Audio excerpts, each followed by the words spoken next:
बिस्मिल्लाहिर्रहमानिर्रहीम। अस्सलाम वालेकुम। मोअज़्ज़िज़ सामीन, आज की इस वीडियो में मैं आपको हज़रत यूसुफ़ अलैहिस्सलाम के बचपन का एक वाक़या बताने जा रही हूँ, जिसके सुनने से नेक कामों की मोहब्बत और गुनाहों से बचने की हिदायत मिलती है। और ऐसा हो भी क्योंकि इस वाक़ये को अल्लाह ताला ने अहसनुल क़सस फरमाया है और हमारे प्यारे नबी हज़रत मोहम्मद सल्लल्लाहु अलैहि वसल्लम को इस अज़ीमुश्शान वाक़ये से खुद वाकिफ़ फरमाया है। जैसा कि इरशाद बारी ताला है, जिसका तर्जुमा कुछ इस तरह से है कि हम इससे बेहतर किस्सों में से एक किस्सा बयान करते हैं, इस वास्ते के भेजा हमने तेरी तरफ कुरान और तू था पहले इससे बेखबरों में से। बाज़ उलमा कराम ने इसमें इख्तलाफ किया है कि हक़ ताला ने इस किस्सों को सब किस्सों में कुरान मजीद का बेहतरीन किस्सा क्यों फरमाया, और बाज़ का कहना है कि ये किस्सा सब पैगम्बरों के किस्से से अहसन है, और बाज़ ने कहा कि सब्र व जमील याकूब अलैहिस्सलाम का कुरान पाक में मज़कूर है और सब्र सबसे बेहतर चीज़ है, इसलिए अल्लाह ताला ने इस किस्से को अहसनुल क़सस कहा है। खैर जो भी हो, बहरहाल ये किस्सा अजीब व गरीब और निहायत मौसर है। इसके पढ़ने से हर इंसान नेक बन सकता है और दुनिया की तमाम बुराइयों से महफूज रह सकता है। और सूरह यूसुफ के नाज़िल होने का सबब ये था कि एक रोज़ 7 यहूदियों ने आकर हज़रत उमर बिन खिताब से मुबाहिसा किया, यानी यहूदियों ने हज़रत उमर रज़ी अल्लाह ताला अन्हु से कहा कि हमारी तौरात बेहतर है तुम्हारे कुरान मजीद से, और हज़रत उमर ने फरमाया कि हमारा कुरान मजीद बेहतर है तुम्हारी तौरात से। इसके जवाब में यहूदियों ने कहा कि हज़रत यूसुफ अलैहिस्सलाम का किस्सा तौरात में मज़कूर है और आपके कुरान पाक में नहीं है, हालांकि वो बेहतर किस्सों में से है। हज़रत उमर रज़ी अल्लाह ताला अन्हु इस बात को सुनकर बहुत ही रंजीदा और गमगीन हुए और रसूल पाक सल्लल्लाहु अलैहि वसल्लम के पास आए, मनाजिर का हाल बताया। रसूल पाक की सुनकर और हज़रत उमर रज़ी अल्लाह ताला अन्हु को गमगीन देखकर बहुत ज़्यादा मुतफक्किर हुए। इतने में हज़रत जिब्राईल अमीन तशरीफ़ लाए।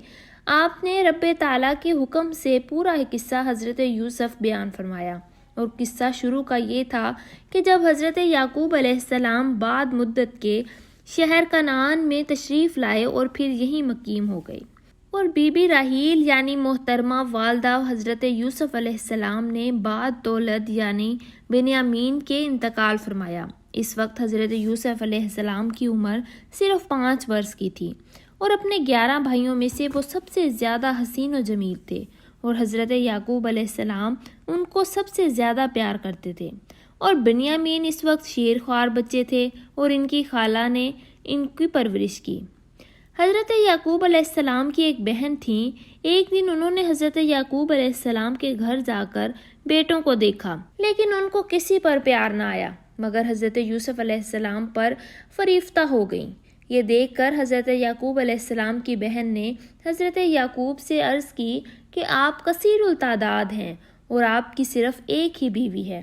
सब बेटों की खिदमत एक बीवी से नहीं हो सकती, लिहाजा अगर आप चाहें तो यूसुफ को मुझे दे दें, हम सब इसकी खूब खिदमत करेंगे और इसकी अच्छी तरह से परवरिश करेंगे।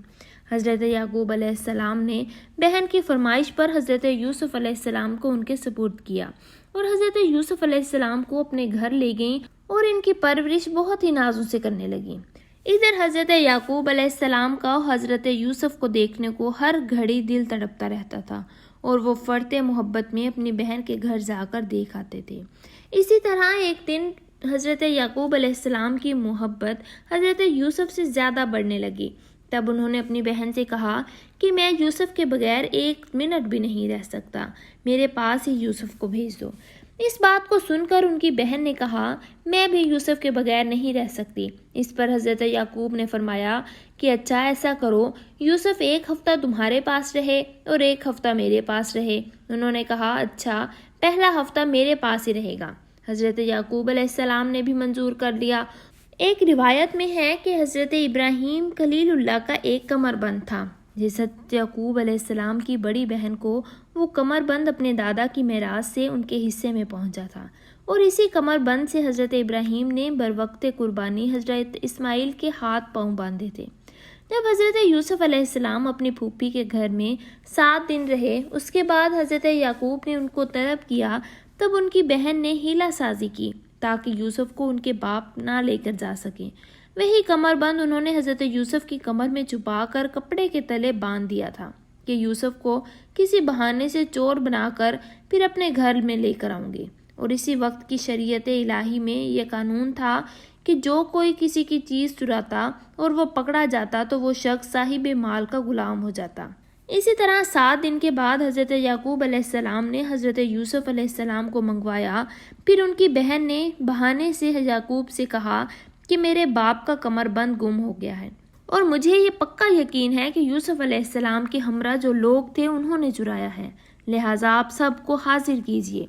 ہر ایک سے جھوٹ موٹ پوچھ کر حضرت یوسف علیہ السلام کے پاس جا کر ان کی کمر سے کمر بند جھٹ کھول ڈالا اور کہا کہ یوسف میرے پاس مجرم ہوا اور اب وہ 10 برس میرے پاس قید رہے گا اور ہماری خدمت کرے گا۔ یہ حال دیکھ کر حضرت یعقوب علیہ السلام نے اپنی بہن کو یوسف کو اپنے ساتھ لے کر جانے کی اجازت دے دی۔ 2 برس بعد ہی ان کی بہن کی وفات ہو گئی۔ ان کی وفات کے بعد حضرت یعقوب علیہ السلام حضرت یوسف کو اپنے گھر واپس لے آئے اور سب بیٹوں سے زیادہ حضرت یوسف علیہ السلام کو عزیز رکھتے تھے۔ ایک دن حضرت یوسف علیہ السلام نے اپنے والد سے بیان کیا کہ میں نے ایک دن خواب میں دیکھا ہے کہ چاند اور سورج اور 11 ستاروں نے آسمان سے اتر کر مجھے سجدہ کیا ہے، جیسا کہ اللہ تعالیٰ نے فرمایا ہے، جس کا ترجمہ کچھ اس طریقے سے ہے۔ جس وقت کہا یوسف نے اپنے باپ سے، اے میرے ابا جان، میں نے خواب دیکھا ہے کہ شب کو 11 ستارے اور سورج اور چاند نے مجھے سجدہ کیا ہے۔ یعقوب علیہ السلام نے جب معلوم کیا کہ بھائی سب ان کو ذلیل کریں گے، تب کہا ان سے جیسا کہ اللہ نے فرمایا، جس کا ترجمہ کچھ اس طرح سے ہے۔ اور کہا یعقوب نے، اے بیٹے میری مت بیان کر خواب، کیونکہ اس خواب کو سن کر وہ تیرے واسطے البتہ کچھ فریب بنائیں گے اور شیطان انسان کا کھلا دشمن ہے۔ یعنی اس خواب کی تعبیر کو سنتے ہی یہ سمجھ لیں گے کہ سب تیری طرف محتاج ہوئے ہیں۔ اس طرح حضرت یعقوب نے اس خواب کی تعبیر حضرت یوسف کو یہ بتائی کہ اللہ تعالیٰ نے اپنے کلام قرآن پاک میں فرمایا ہے، جس کا ترجمہ کچھ اس طرح سے ہے کہ اسی طرح نوازے گا تیرا رب اور بتا دے گا تجھ کو ٹھیک اور درست بات، یعنی خوابوں کی تعبیر کی اور پورا کرے گا اپنا انعام تجھ پر اور حضرت یعقوب کے، جیسا کہ پورا کیا تیرے باپ دادوں پر جو ان سے پہلے تھے، یعنی وہ دادے ابراہیم اور اسحاق علیہ السلام، اور البتہ تیرا رب بہت خبر والا اور حکمت والا ہے۔ جب یہ خواب کی تعبیر حضرت یوسف علیہ السلام کے بھائیوں نے سنی تو وہ بہت ہی حسد کرنے لگے اور بولے، جس کا ترجمہ کچھ اس طرح سے ہے، اور جب کہنے لگے ان کے بھائی، البتہ یوسف اور اس کا بھائی بہت زیادہ پیارا ہے باپ کو ہم سے، اور کہنے لگے کہ ہم لوگ قوت والے ہیں اور ہمارا باپ اپنی اولاد معاملے میں صریح غلطی پر ہے۔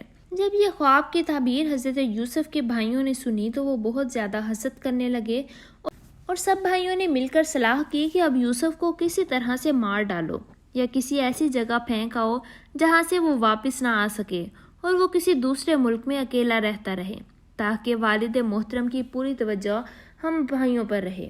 اور بعض نے تو یہ بھی کہا کہ اگر مناسب خیال کرو تو یہ میری سمجھ میں آتا ہے کہ کہیں جنگل میں جا کر اسے کنویں میں پھینک آتے ہیں تاکہ وہ اپنے باپ کو دکھائی نہ دے، اور پھر توبہ کر لو اور اپنے باپ کے ہمیشہ مطیع اور فرمانبردار رہو۔ حضرت یوسف کے بھائیوں میں سے ایک بھائی کا نام یہودا تھا اور تمام بھائی اس کے فرمانبردار تھے۔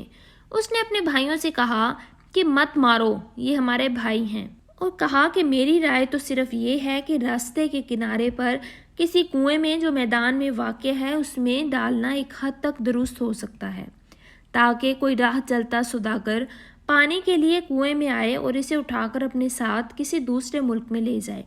اس طرح یوسف علیہ السلام اپنے باپ کی نظروں سے دور ہو جائے گا اور ہم کو اس طرح بدنامی بھی کم ہوگی اور خون ناحق سے بھی ہمارا چھٹکارا ہو جائے گا۔ یہ رائے تقریباً سبھی بھائیوں کو پسند آئی اور سب نے ایک جگہ جمع ہو کر صلاح و مشورہ کیا کہ یوسف علیہ السلام کو ان کے باپ سے کس طرح اور کیوں کر لے جایا جائے اور کب اور کس وقت دور میدان میں لے جائیں، جو ہمارے دلوں کی غرض و غایت اور مقصد ہے۔ محترم ناظرین، اس چھوٹی سی ویڈیو میں حضرت یوسف علیہ السلام کے بچپن کا ایک واقعہ تھا۔ اگلی ویڈیو میں حضرت یوسف علیہ السلام کو کنویں میں پھینکے جانے کا واقعہ بتایا جائے گا۔ اس لیے اس چینل کو ضرور سبسکرائب کریں اور بیل آئیکن کو دبا دیں تاکہ آپ کو نیکسٹ آنے والی ویڈیوز مل سکیں۔ اپنا بہت سارا خیال رکھیے گا، جلد ہی ملاقات کرتے ہیں۔ اللہ حافظ۔